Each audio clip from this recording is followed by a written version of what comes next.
세미나를 시작하도록 하겠습니다. 세미나의 첫 번째 순서를 안내드리겠습니다. 먼저 조상식 동국대학교 학장님의 청소년의 효과적인 지원을 위한 민간 협업 방안에 대한 발표가 있겠습니다. 조상식 학장님을 박수로 맞이해 주시기 바랍니다.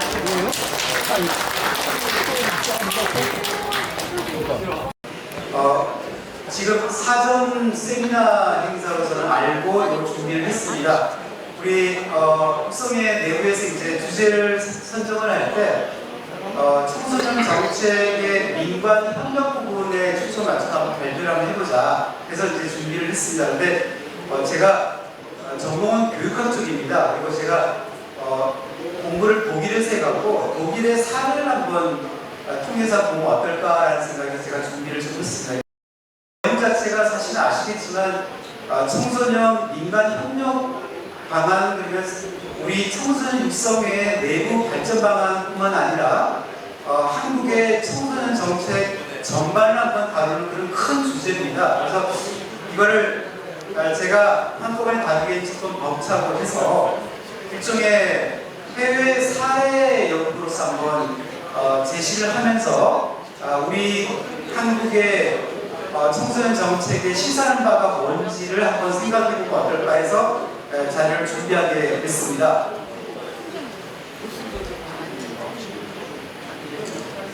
네, 이번 자료 내용은 전체 개관이 이렇게 되어 있습니다. 사실 독일이라는 나라가 한국하고 역사, 문화, 경제 모든 면에서 사실은 굉장히 대척점에 있는 그런 나라입니다. 그래서 한국이 이걸 실사점을 노출하는 게 쉽지는 않아요. 그래서 제가 첫 번째와 두 번째 부분에서는 독일의 전반적인 개관하고 청소년 정책에 대한 일반적인 내용을 조금 개관해 드리겠습니다. 그런 다음에 민관 협력의 하나의 사례로서 관내에 해당되는 공적 기구인 독일의 청소년 청에 대한 역할과 거버넌스 이런 부분을 좀 다루도록 하겠습니다. 그 다음에 민간 부분의 대표적인 사례를 여러 가지가 있겠지만 조금 특성화된 프로그램을 운영하고 있는 도르트문트의 위기 아동 청소년에 대한 정주 시설이 하나 있습니다. 그래서 이게 우리 한국 청소년 육성에도 법인 형태이지만 사실상 기관이 아니라 민에 속하는 그런 기구잖아요. 그래서 여기서 시사하는 바가 뭔지 그래서 한번 도출을 한번 해봤습니다. 아시겠지만 이 독일이라는 나라는 우리하고 좀 상당히 다른 연방국가 체제입니다. 그래서 연방 차원의 국가기구의 조직이 각 연방주 차원의 조직으로 이렇게 내려가는 그런 형태로 띄고 있어요. 그래서 지금 청소년 정책도 마찬가지로 조금 이따 말씀드릴 청소년 청도 각 주별로 설치되어 있는 국가기구라 볼 수가 있습니다. 그 다음에 이제 독일이라는 나라는 인구가 한 8,300이죠. 그러니까 8,300만이면 이제 통일 인구고, 그 다음에 이 중에서 약 외국인 노동자, 이주 노동자 출신의 가정 비율이 약 20%에 해당됩니다. 굉장히 다문화 국가라고 볼 수가 있고요.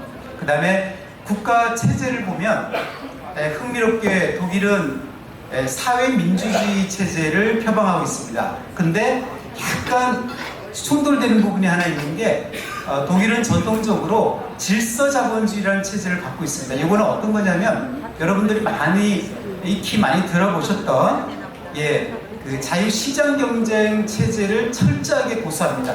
단 시장이 교란을 일으키고 문제가 되면 국가가 적극 개입하는, 이걸 우리가 흔히 질서자본주의라고 부릅니다.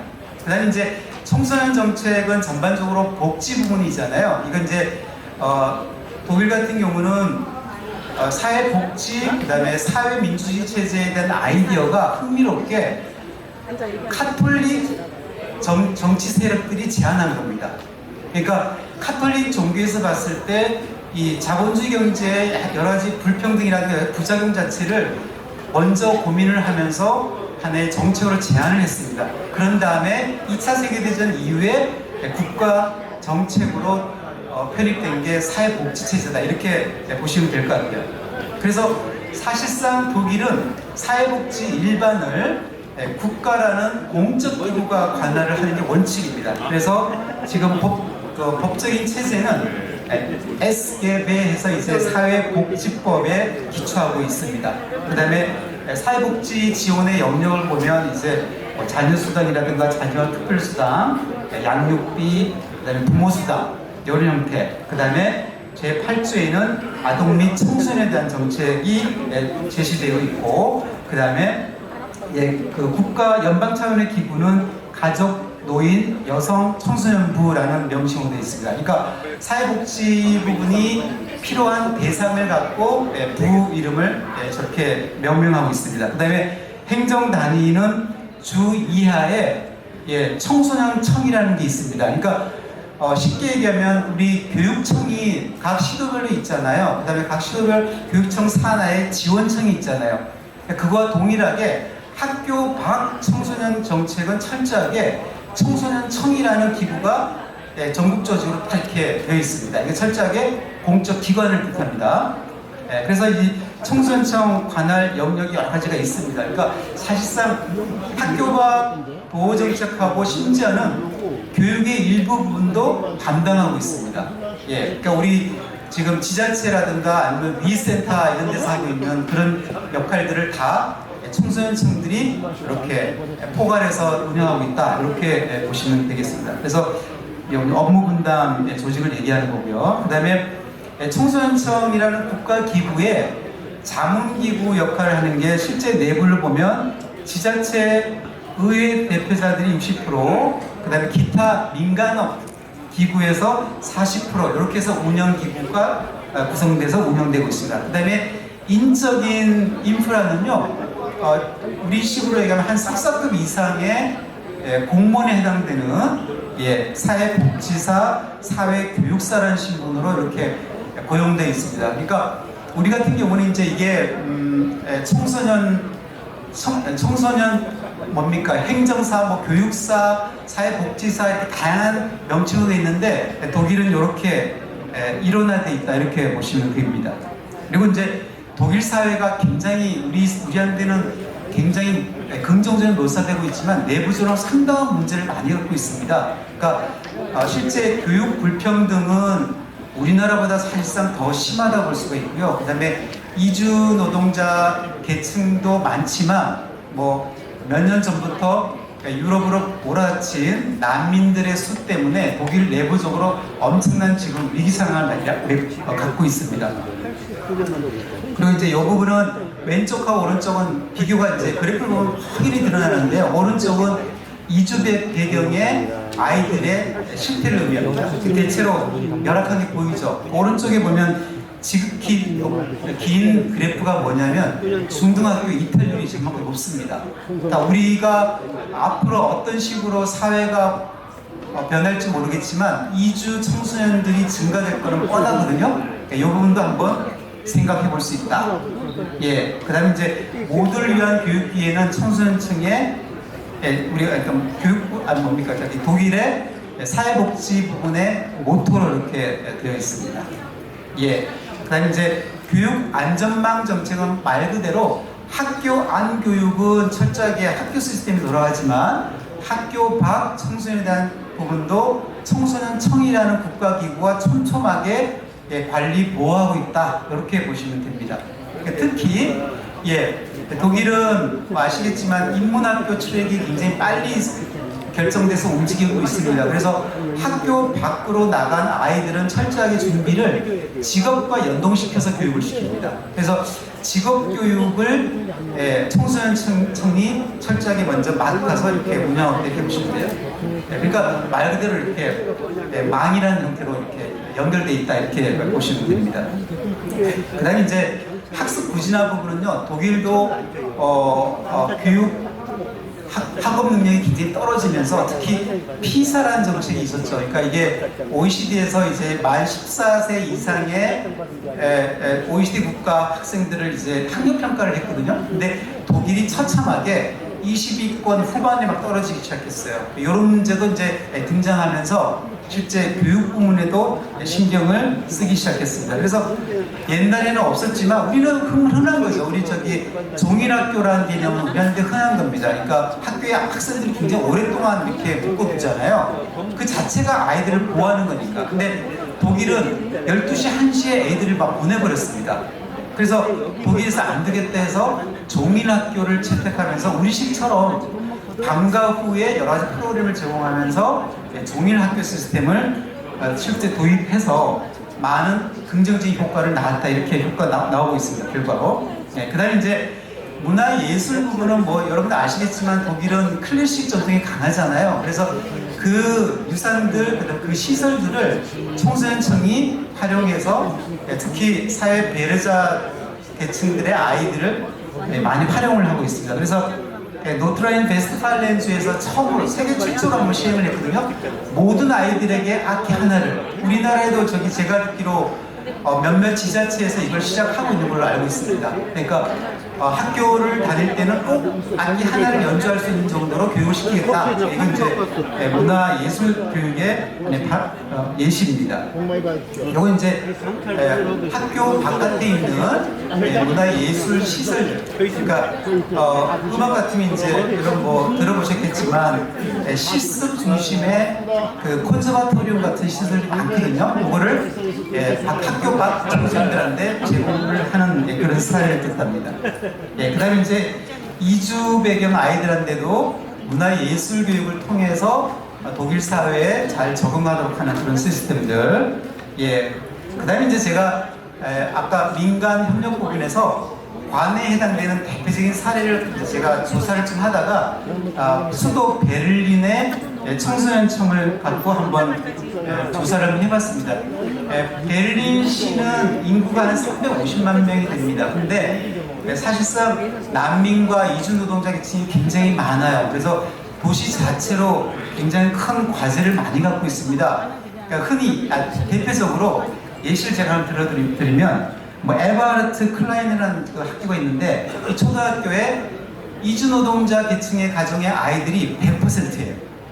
이 정도 이제 도시의 뭡니까 이게 많이 변한 거죠. 우리도 일부 서울의 지자체 같은 경우에 학교에 이주 배경의 아이들이 40% 넘는 데가 꽤 많이 등장하고 있습니다. 베를린 청소년청에 이제 여러 가지 프로그램들이 있는데 이거 하나하나 제가 짧게 한번 키워드 중심으로 설명드리면서 넘어가겠습니다. 일단 아동 보호 전담 기구는 이렇게 여러 가지 형태가 있습니다. 뭐 우리가 눈에 띄는 거는 가족도 동일하게 상담한다는 사실, 학생뿐만 아니라 맞죠? 심리 상담은 철저하게 가족 상담과 같이 이루어집니다. 그런 것들, 이런 다양한 기구들이 있고요. 그 다음에 민간 협력기구는 이제 베를린 시에 있는 여러 민간 협력기구를 청소년청이 같이 기구합니다.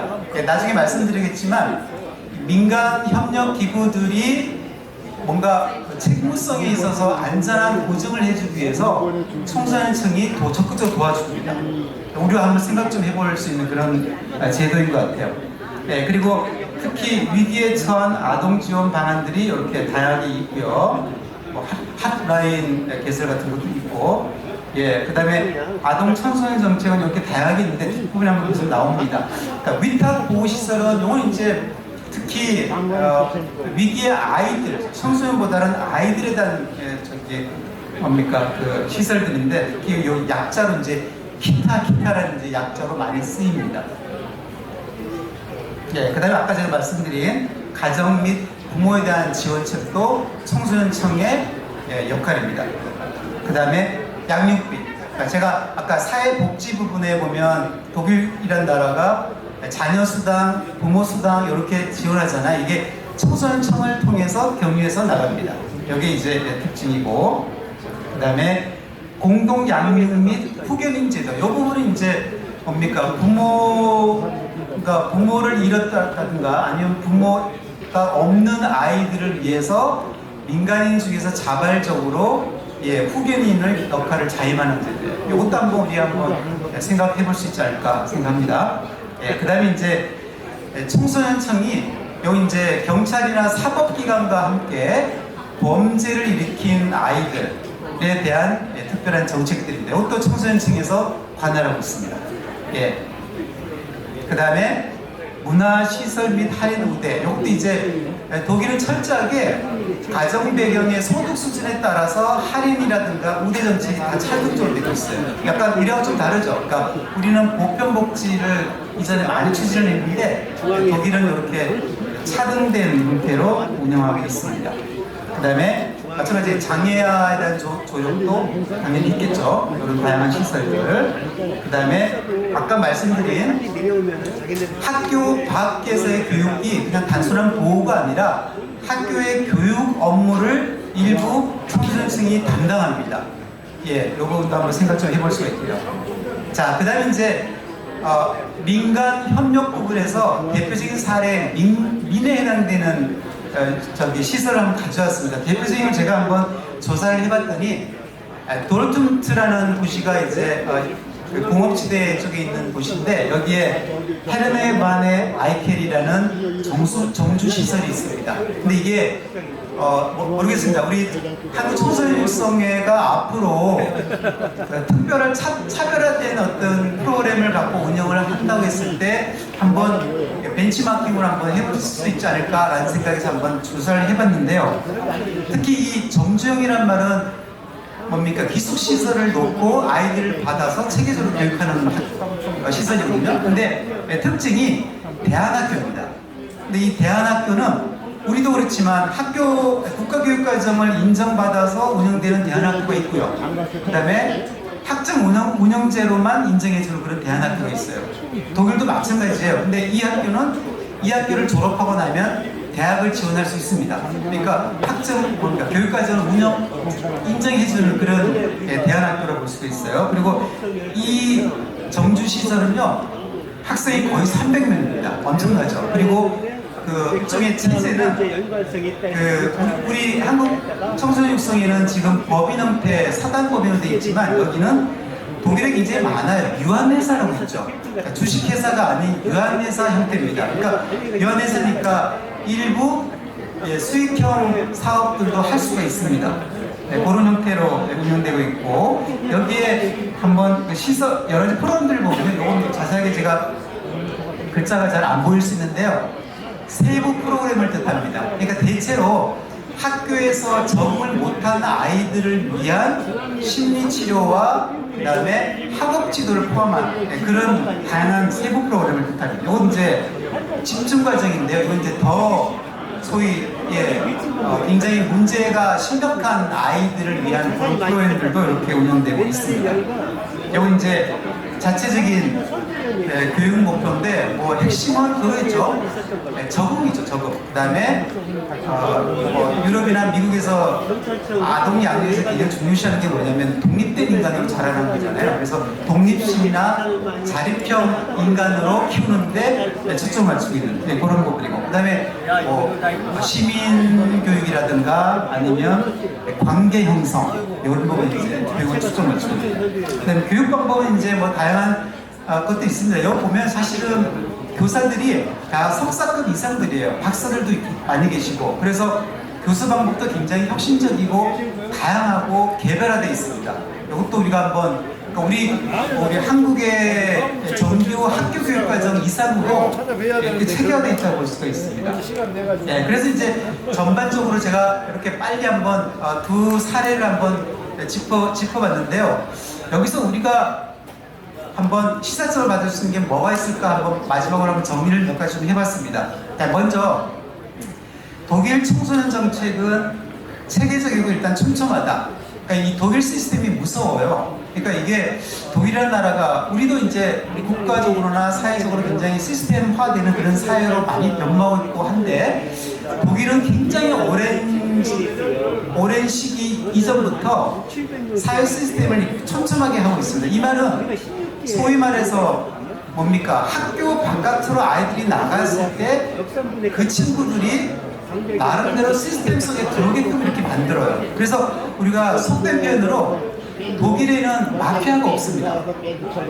그러니까 이게 사실 학교 밖에 아이들이 잘못 나가게 되면 마피아 조직이 이렇게 연루되잖아요. 근데 독일은 독일 출신의 마피아들이 없어요. 그래서 여러분들 그 뉴스를 보면 독일에서 마피아라 그러면 어디 출신들이냐면 대체로 해외 이주 노동자 배경들입니다. 뭐 세르비아 계통, 뭐 러시아 계통 이런 마피아들이지. 그래서 독일은 철저하게 아이들을 시스템 바깥으로 떨어지는 걸 항상 박습니다.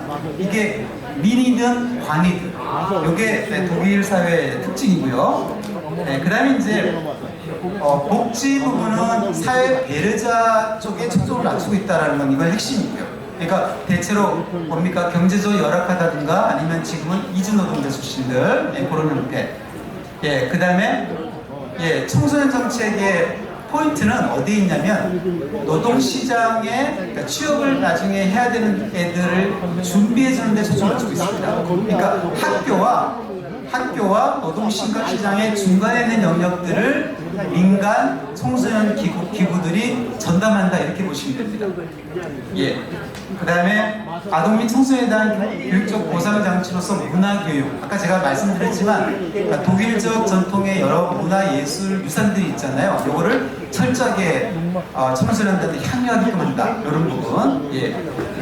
그 다음에 청소년 정책의 절묘한 역할 분담, 이건 제가 민관 이렇게 두 사례를 들었지만 그 독일의 특징이 공적 기구가 굉장히 시스템 체계화되어 있거든요. 그래서 우리와 달리, 그다음에 미국과 달리 민간 기부에 초점 맞추는 부분이 약해요.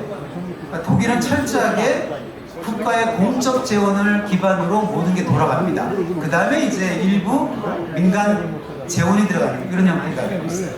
그러니까 어떻게 보면 그 민간 기구도 그렇고 공적 기구도 그렇고 이런 청소년 복지 정책이 굉장히 안정성 있게 돌아가는 핵심이라고 볼 수가 있죠. 제가 조사를 해봤더니 그 오케스트라 같은 경우도 미국은 철저하게 도네이션에 기반되고 있는 그렇게 돌아갑니다. 근데 독일은 많은 오케스트라가 있거든요. 제가 통계를 보니까 1년에 국가가 2조 정도를 지원한답니다. 그러니까 우리는 제 생각에 어디쯤 속한다 했을 때 약간 중간에서 독일 쪽이 좀 가깝죠. 그만큼 우리는 기부 봉사 문화가 좀 약하지 않을까 전 그렇게 생각하거든요. 그래서 그 청소년 정책 부분도 저는 민간 부문이 활성화되려면 기부 쪽도 많이 활성화돼야 된다 이렇게 생각하고 있습니다. 그 다음에 이제 인적인 인프라로 봤을 때 청소년 정책을 담당하는 인력들이 굉장히 훈련받은 굉장히 양질의 자격증을 갖추는 사람들. 아까 제가 말씀드린 사회교육사라는 개념이 있잖아요. 이게 예를 들면 호주하고 캐나다 같이 유럽적 영향을 많이 받은 곳은 굉장히 많이 활성화되고 있어요. 독일뿐만 아니고. 그래서 사회교육사는 학위는 석사급입니다. 그 다음에 공무원이에요. 대체로. 그래서 이런 인력들이 민간 부문과 공적 부문에 투입되면서 청소년 보호 정책을 담당하고 있으니까 굉장히 전문화되어 있다 이렇게 볼 수가 있습니다. 그 다음에 이제 아까 제가 공적 기구인 청소년청하고 그 다음에 민간 기부를 할 수 있는 도르트문트 정주형 시설 예를 들었잖아요. 근데 이 도르트문트 정주 시설이 민간 기구인데 학생 심리검사, 그 다음에 학생 선발 배치를 하잖아요. 이게 법적인 보증장치를 청소년청이 해줘요. 그래서 민간 기구에서 청소년의 시설 여러 가지 프로그램을 운영할 때 생기는 법적인 책임을 많이 면해줍니다. 이게 제가 생각에는 역할 분담이 잘 된 사례가 아닐까 그런 생각을 해봅니다. 그 다음에 민간 청소년 기관 운영의 자립화. 사실 민간 기구의 자립화의 핵심은 저는 재원이라고 보거든요.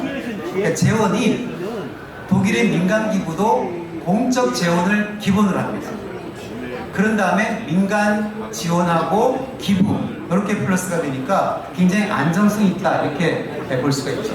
일단 제가 뭐 이렇게 급히 좀 준비를 해서 내용이 전달이 되는지 모르겠습니다.